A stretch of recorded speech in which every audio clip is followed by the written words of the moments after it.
I have not seen any evidence to suggest that bringing in more immigrants like drops wages across the board. In fact, I can tell you definitively, there's no evidence for that.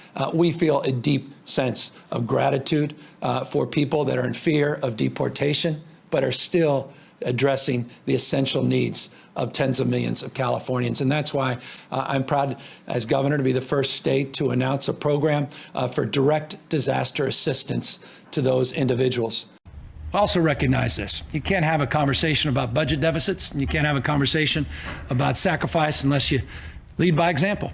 And I want folks to know that none of us in state government will be immune from tightening our belts and committing to help the cause and help support those most in need.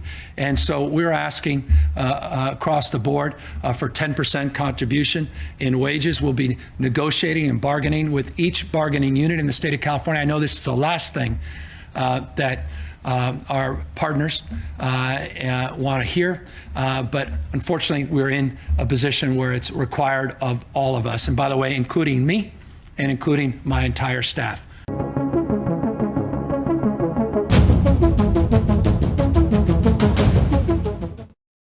California is cutting the salary of all of its state employees by 10%. It has declared a budget crisis and is also seeking a bailout from the federal government. The reason for this? California gave a massive transfer of taxpayer dollars to serve as an economic stimulus to illegal immigrants. Should California get a bailout?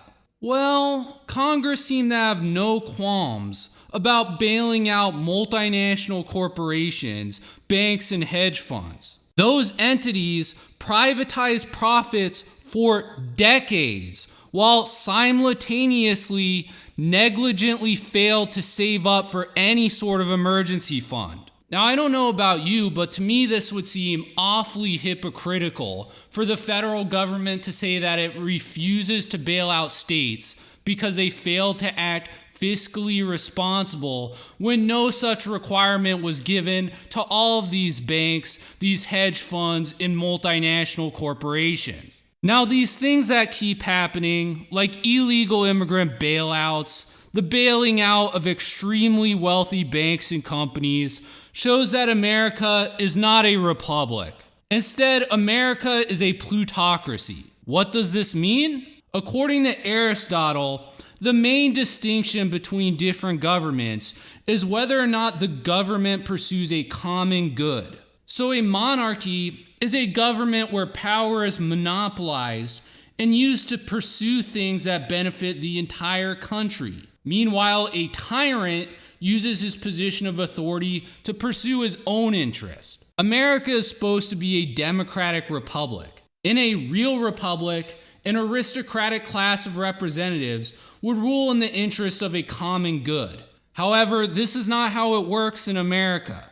We are not a republic, we are a plutocracy run by oligarchs who pursue their own interests. A perfect example of this is California's illegal immigrant bailout, or the national federal illegal immigrant bailout that just passed in the bill in the House of Representatives. Taking wealth from citizens of the Democratic Republic and giving it to criminals and lawbreakers is clearly outside of the scope of acting towards the common good of the republic. And the last thing you said, I think, is the most telling. You said our own people. I don't know what the fuck you mean by our own people. I don't identify with the people of my country any more than I do with the people of the rest of the world. So what does this mean? Number one, lawmakers like illegal immigrants because they benefit the people who donate to their political campaigns. Number two, because America is a plutocracy, our leaders are perfectly willing to sacrifice the common good for something that only benefits them and their donors. Number three, bailing out the illegal immigrants prevents them from potentially leaving the country. Our lawmakers want to make sure that these people stay so the wages can stay low.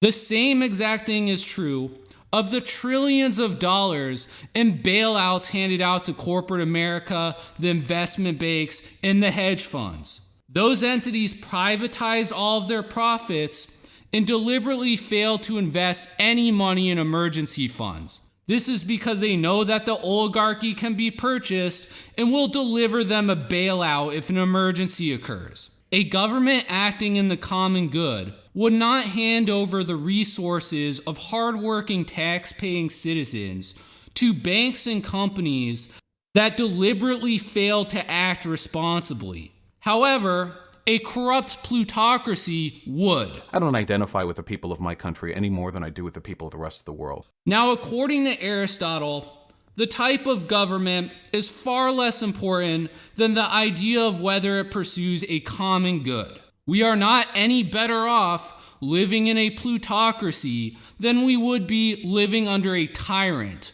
or an illiberal, mob-rule democracy. But you may be saying, at least we have our rights, correct? Wrong. Your government is stealing from you every day and giving the money you worked as a wage slave for to foreign criminals and billionaire bankers and hedge fund managers. If the government routinely takes property from you and uses it for things other than the common good, you really have no rights at all.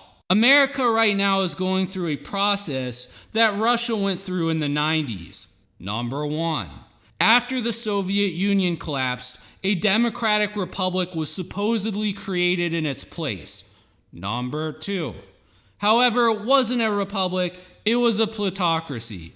Russia's government, pursuing their own interest rather than any conception of a common good, allowed its economy to be looted by globalists. Number three, most Russians felt the Soviet Union government, as corrupt as it was, as big of problems that it had, was better than the plutocracy put into place after the Soviet Union collapsed. That's why the Russian people did not care or protest when Vladimir Putin took power as a dictator.